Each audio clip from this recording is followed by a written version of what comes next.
Welcome to church. I'm glad you're here. When I was in school, particularly in elementary school, we played a lot of games that got banned. Um, uh, it would take about 20 minutes to get to my school from my house. But the traffic in Caracas is atrocious. It's awful. If you left, so school started about 7:45, and if you left the house at 6:30, traffic was just starting to pick up, and you could usually get to the school in about half an hour, barring any accidents. However, if you waited 15 minutes, it could take an hour. That's how quickly and how much the traffic would build up. So often you'd get to the school, and there would be teachers and staff there, and it's a gated school, so you couldn't, once you're on the property, you couldn't get out unless you climbed like a 15-foot tall fence. So by and large, you were mostly safe, but admittedly, there's not like teachers actively watching you while you're on the property first thing in the morning. And when you've got an hour to kill and you're a kid, you're going to come up with things that you probably shouldn't be playing. One of the games that we'd play, which would go on about a 3 to 4 month rotation, we would bring it back, and it was weird because it was like the teachers would forget what the game was all about. It was called Tunnel. Tunnel is a very, very simple game.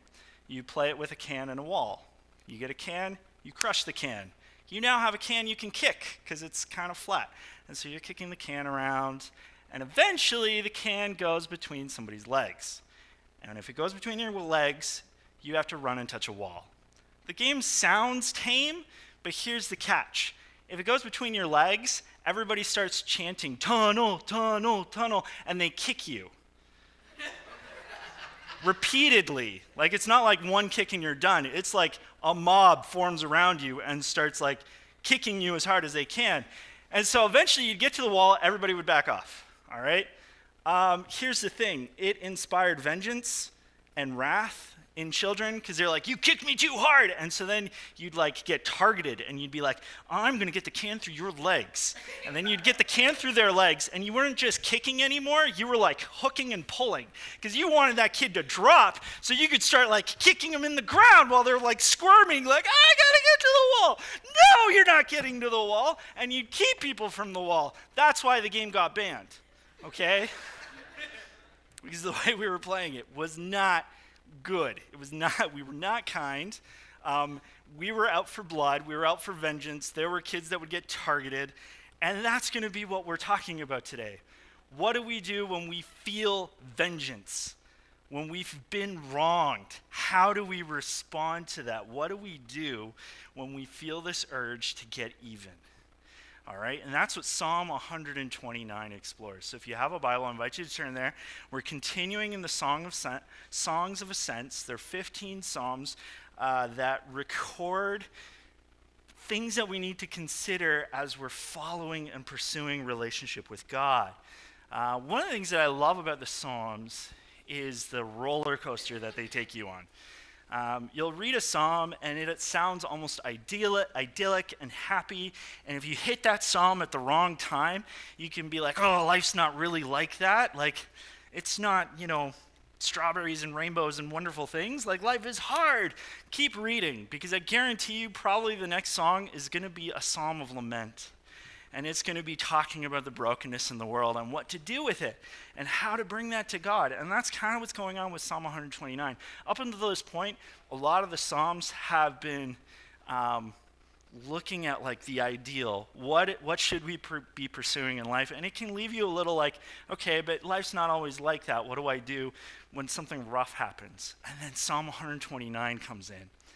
And Psalm 129 is a psalm of lament, but it's a tame psalm of lament. You'll see what I mean in a moment. It's not like some of the psalms will like talk about darkness being our closest friend. So this lament is not that. It's not that strong of a lament, but it definitely is a complaint. It's calling out like, God, stuff's not going very good. This is how we should deal with it, and it's all about bringing it back to God. And that's at the end of the day, that's what lament is all about. Talking to God, bringing it to Him, reorienting ourselves back to God so that we can continue living with and for Him. Psalm 129 begins like this. Psalm 129, a song of ascents. They have greatly oppressed me from my youth, let Israel say. They have greatly oppressed me from my youth, but they have not gained the victory over me. Plowmen have plowed my back and made their furrows long, but the Lord is righteous. He has cut me free from the cords of the wicked. Okay, pause here. Right away, this psalm is setting up some parameters for us, okay? So this psalm is not about every time somebody does damage to us. And that's a really important thing to keep in mind with this psalm, as we're going to see. This is about people who are enduring oppression, who are enduring difficulty. They have greatly oppressed me from my youth, let Israel say. They have greatly oppressed me from my youth, but they have not gained the victory over me. So this isn't like somebody cutting you off in traffic, right? Or somebody accidentally serving the wrong coffee at Tim Hortons. This is about people actively trying to do damage to the people of God, because it's got that word for Israel, that code word for God's people. And it gives us some clues in the text of what to do when we encounter that in life. What do we do when we encounter people who are actively trying to do harm, or enemies who are actively trying to do harm to the people of God? What's our response? And the psalmist tells us we endure it. They have greatly oppressed me from my youth, but they have not gained the victory over me. Why? It wasn't because they fulfilled a vendetta or got justice for themselves. It's because the Lord intervened and set them free in verse 4. But the Lord is righteous. He has cut me free from the cords of the wicked. You see, this is what Psalm 129, it's not mincing words here. It's saying you're going to encounter enemies in this world. There's going to be people or forces or whatever who are going to be opposed to you, and they're going to seek to oppress you. They're going to seek to push you down. Endure it. Endure it. Persevere. This is one of the things that the Bible tells us is a spiritual discipline, a part of developing the character of God. We see that in Romans 5, right? Suffering produces perseverance, perseverance produces character, character produces hope, and hope does not disappoint us, right? And the author of Hebrews, in Hebrews 12, you can turn here if you'd like. We're not going to be here very long. I'm just going to read 3 verses. But in Hebrews 12, the author of that book, and we're not 100% sure who wrote it, but he tells us this about perseverance and endurance when we're encountering difficulty, particularly difficulty at the hands of an enemy. Therefore, since we are surrounded by such a great cloud of witnesses, let us throw off everything that hinders and the sin that so easily entangles, and let us run with, look at the word, perseverance, the race marked out for us. Fixing our eyes on Jesus, the pioneer and perfecter of faith, for the joy set before him, he endured the cross, scorning its shame, and sat down at the right hand of the throne of God. Consider him who endured such opposition from sinners, so that you will not grow weary and lose heart.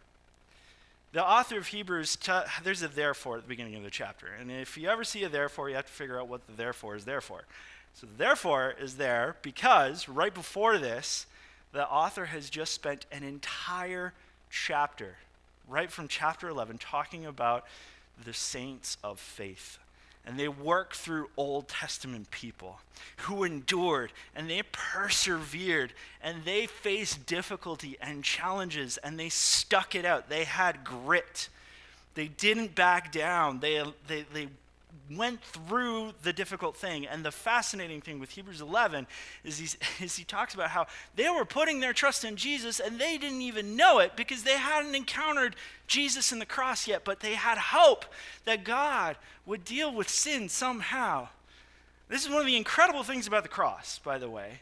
It's the most unique event in human history because it doesn't just impact the present and the future, it also impacted the past, which is weird. I don't know what to do with that all the time. But do you see what the author of Hebrews is saying? He's saying, look, people were willing to endure through difficulty and they didn't even fully get what they were putting their hope in, what they were putting their trust in. All they were putting their hope and trust in was a God that they knew would do something to redeem and restore them. And they didn't have all the mechanics worked out.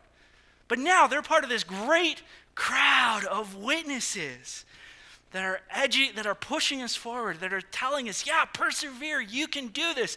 We've done it, you can do it too. And that's when we get to chapter 12 in Hebrews, and the author's like, and it's not just the crowd of witnesses, it's Jesus himself. Jesus himself. This was the life he lived. He endured. He persevered. He kept going. Even though he was being oppressed by enemies, by sinners. And this is echoing what Psalm 129 is telling us to do. It's saying when you encounter enemies in life, and they're opposed to you, they're oppressing you, you endure it. Because here's the thing about justice in the Bible. Justice is never something we get for ourselves.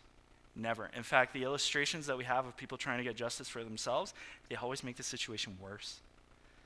It's actually, justice is something that needs a third party to weigh in on. We need God. We need Jesus to be the judge, to step into the gap, to advocate for us. And so we actually can't get justice for ourselves. And Psalm 129 is reinforcing that. When you're enduring something hard because somebody or something is oppressing you, you got to endure. You got to persevere. Victory will come. They won't win. They've got a plan, right? That picture is fascinating in verse 3. Plowmen have plowed my back, made their furrows long. Think about that. Lying, stretched out on the ground, and a plow just keeps rolling over top of you over and over and over. Long, deep furrows. This is something that keeps coming over and over. Not only that, but there's a plan here, right? A farmer doesn't plow just for the fun of it. They're planning something. They want to plant something. They want to bear fruit. More on that in a moment, because the psalmist is going to continue to unpack that in the rest of the psalm. But do you see what's going on here? This isn't just like one-offs on the highway. This isn't just one-offs in the store. There's something out there that is seeking to beat us down. And we have to endure. We have to keep pushing, keep persevering, knowing that a day is coming when God's going to save us and he will set us free. They will not gain the victory. They will not accomplish what they've started. They're running that plow. They've got a long con going on. They've been oppressing us since our youth, but they're not going to win. Because we're going to persevere, and we're going to hold out, and we're going to endure, and God's going to come and save us. Which brings us to the next part of the psalm, the second half of the psalm. May all who hate Zion be turned back in shame. May they be like grass on the roof, which withers before it can grow. A reaper cannot fill his hands with it, nor one who gathers fill his arms. May those who pass by not say to them, the blessing of the Lord be on you. We bless you in the name of the Lord. How does that part sit with what Jesus teaches? Jesus, who told us in the Sermon on the Mount that we're blessed if we're persecuted. That when we encounter enemies and they tell us to carry their bag, which is a reference to the Roman law, which said a centurion could pull anybody off of the street and force them to walk a mile carrying their stuff. Go 2. Don't do the minimum. Turn the other cheek if they hit you. How does this jive with that? Does it fit with what Jesus is teaching? I think it does. Because what the psalmist is calling out here is a very specific situation. He sets it up in verse 5. He reinforces it. May all who hate Zion. In other words, this isn't just about people who are maybe making life a little difficult for us because maybe they don't know any better. No, this is an active element in the world that is opposed to God and opposed to his kingdom and opposed to his people. And that active element, what the psalmist is praying is like, God, they've plowed my back. They're getting ready to plant something. They've got something that they're hoping to accomplish. Don't let it bear fruit, right? May they be like grass on the roof, which withers before it can grow. Back in that day, they built hovels, and the roofs would be like mud and thatch, and you get a strong wind, it'll blow grass seed, and the grass seed will catch on the roof, and it can start growing up there. But the soil is very shallow, so the grass isn't going to be good for anything, right? It's going to be really stubbly.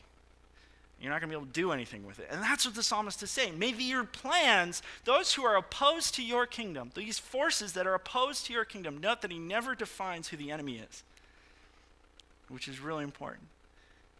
May it not bear any fruit. May they be like a reaper who can't fill his hands. There's just not enough. He doesn't even get an armful. The things that they're planning, the things that they're doing in my life, may they not succeed. And you know what? Jesus prays that. When Jesus is praying, teaches his disciples to pray, Our Father, who art in heaven, holy is your name. Your kingdom come, your will be done on earth as it is here in heaven.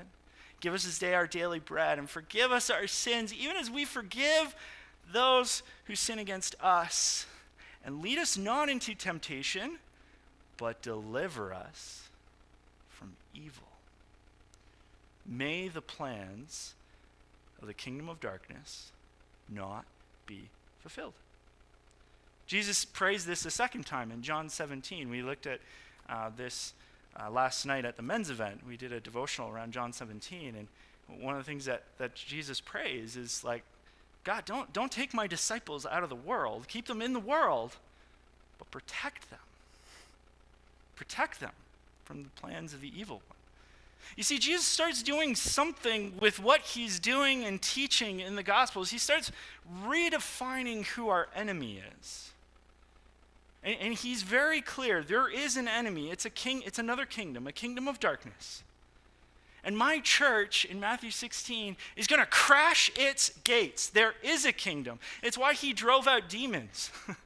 And there's this huge question around what Jesus was doing. Is he part of the kingdom of darkness? And that's why they listen and obey him so easily and so quickly. And Jesus is like, no, because a kingdom divided doesn't stand. How does that make sense? That a demon would act, like somebody born of demons would actively drive out demons. That doesn't work. That's not their plan. That's not their end game. They're out to seek and consume and destroy. You see, what Jesus is doing is he starts highlighting, and it's the seeds of it are in the Old Testament, that there is another active kingdom, a kingdom of darkness. And Jesus starts highlighting that that's our real enemy. And Paul picks this up in Ephesians 6. He says, look, our battle is not against flesh and blood. It's not against people. People are not the enemy. It's the kingdom of darkness. Our fight is against powers and principalities in this dark world. Peter describes it as a lion, a hungering lion, roaring, looking for someone to devour. We have an enemy. He will try to oppose us. He will try to oppress us, and he digs furrows in our back to try to plant things in our lives, to sow seeds. That's why in Ephesians 6, in that same passage, Paul affirms, take every thought captive. Why? Because thoughts have this way of rooting inside us and growing in us, creating fruit in us that will drive wedges in the very thing that God and his Spirit is seeking to unify. And here's the thing about the kingdom of darkness. The kingdom of darkness uses people. It does. It uses people all the time. Absolutely. But the way the Bible talks about it, it almost talks about them as like prisoners of war. They're captured, just like you were captured at one time. They're enslaved to that. So get them free. Work to get them free. Work that they'll know about God and Jesus and his plan so that they can be part of the kingdom of light and step away from the kingdom of darkness. You see, there's a power behind the people. You know the same thing's happening with the kingdom of God? God uses people just as much. So our enemy, and this is why I love that this psalm never actually identifies who the enemy is. It's poetry. It leaves it up in the air. It leaves it tense. Who is the enemy? And when you start digging into the Old Testament, you start seeing there's something else behind the scenes calling the shots. It started out as a serpent in a garden. What gives? And it culminates in Jesus. And Jesus is like, yeah, there is another kingdom. They've been at work for a long time.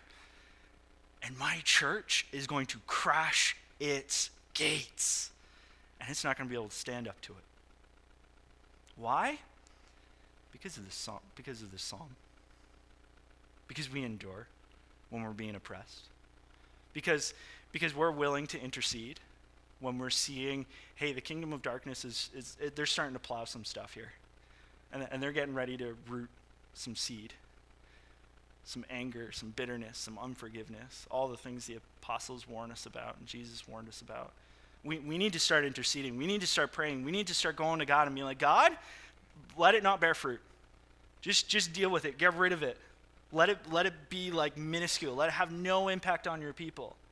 Right? Deal with it. You know, anger is such a weird thing because sometimes it's righteous. Sometimes it comes from God. But a lot of the time it doesn't. And have you ever tried to figure out when is this good anger and when not? I'll tell you one of the things I think I've figured out. When it's good anger, I'm thinking about God, his kingdom, and his people. But when it's bad anger, I'm thinking about myself. And it doesn't actually matter how I dress it up. At the root of it is I'm out to preserve me and protect me, and that's why I'm angry and upset. And when it's that kind of anger, I got to uproot that sucker. It's hard. It's not easy. Did you know, forgiveness, I was having a conversation with somebody this week about this.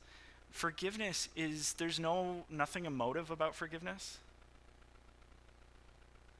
Consider the example Jesus gives. He's on a cross. He's getting ready to die. And people are slandering his name. They're giving false testimony during his trial. When it's decided that, we're going to execute him, guards take him, blindfold him, beat him. Hey, prophet! Prophesy! Which one of us hit you? They then whip him with a cat of nine tails, which the Roman cat of nine tails had a reputation where they put shards of glass and stone on the ends so that every time you were hit, it ripped your flesh. And then he's put on a cross, which, the shame of that. The cross is reserved for scum. The scum, the dredges of the Roman Empire. And they could keep you alive for weeks at a time. And he's left there to slowly suffocate. And while he's up there to slowly suffocate, they mock him more. Hey, if you're really from God, save yourself, prove it. And we'll believe you. You're able to save other people, but you can't save yourself? Come on. You know what Jesus did in that moment? I can guarantee you the last thing he wanted to do was forgive anybody. He was not feeling it, and we know that because he quotes Psalm 22. Lord, forgive them. They don't know what they're doing. Forgiveness is a choice of the will. It's not a motive. Unlike love, love has some emotional components to it. Now, forgiveness can lead to some pretty cool feelings of peace and release, but it's not a motive. You can't wait to feel like forgiving. That actually is a redundancy. It doesn't make sense. Jesus, it's the one thing where Jesus is like, guys, if you don't do this, there's consequences. You have to forgive every time. Or your Heavenly Father, you're jeopardizing your own forgiveness with him. And yet, how many times do we get caught in the whole I don't know if I can forgive him. What they did was bad. Guys, there's a seed being planted in that moment to try to drive a wedge between you and the people of God. Deal with it. Get rid of it. Say, you know what? I'm forgiving them. I'm releasing them. I'm not holding anything against them. I'm not going to seek justice for myself. I'm going to trust that God will get it for me, that he will vindicate me. I'm going to trust myself to him. And we let it go. That doesn't mean you have trust. That doesn't mean that trust is rebuilt or regained or restored. But it does mean that that person no longer has a hold or control over you. Do you know the number of people that I've encountered who are struggling with forgiveness, and they think, I'm controlling that person because I'm not. No. They have all of the control. Because you won't even go into certain places because you might run into that person. That person is controlling your every moment. Your every waking, breathing moment. They have a hold on you. You are captured. You need to be set free. And the way that starts is through forgiveness. Now, forgiveness might require a lot of work. And it's not a one and done. Sometimes it's a daily thing. We're like, yep, I'm feeling it again, but I'm going to forgive him. I'm feeling it again, but I'm going to forgive him. I'm feeling it again, but I'm going to forgive him. It's a spiritual discipline for a reason. And it's one that Jesus, and he doesn't make optional to be part of discipleship. So do you see what's happening here? The psalmist is describing a situation where there is a kingdom of darkness that hates God and hates what he's about.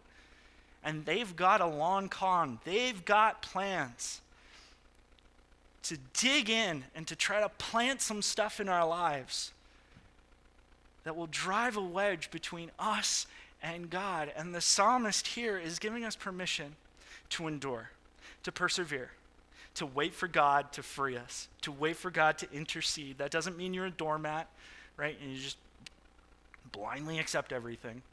But it does mean that there are some times you just have to have the grit to keep pushing and to endure, because that's what Jesus did. It also gives us permission to intercede. And when we're seeing this happening, when we're noticing, hey, the kingdom of darkness, is trying to do something here, it gives us permission to intercede and say, hey, God, are you paying attention? Do you see what the kingdom of darkness is doing? Like, don't let it come to pass. And it's giving us permission to intercede in prayer, which Jesus models for us. To intercede in prayer and to pray for protection, to pray, God, may we not fall into temptation. Deliver us from evil. Don't let the plans of the evil one fall through or bear any fruit. Help us stay firm. Help us push forward. And take every thought captive. That's the part that we get to play. As we're noticing these seeds being planted in our lives, we grab a hold of them and we rip them out. When you rip them out, you got to replace them with something. You got to replace them with truth. Okay, this is a lie. Getting rid of it, I'm going to plant truth in its place, because if you don't plant something there, something's going to take hold. A new lie will slip in. Something else will take its place. So you always have to exchange it. Lies and plant truth. And it is totally okay and appropriate to pray for God's intercession in these things. Let's close in prayer.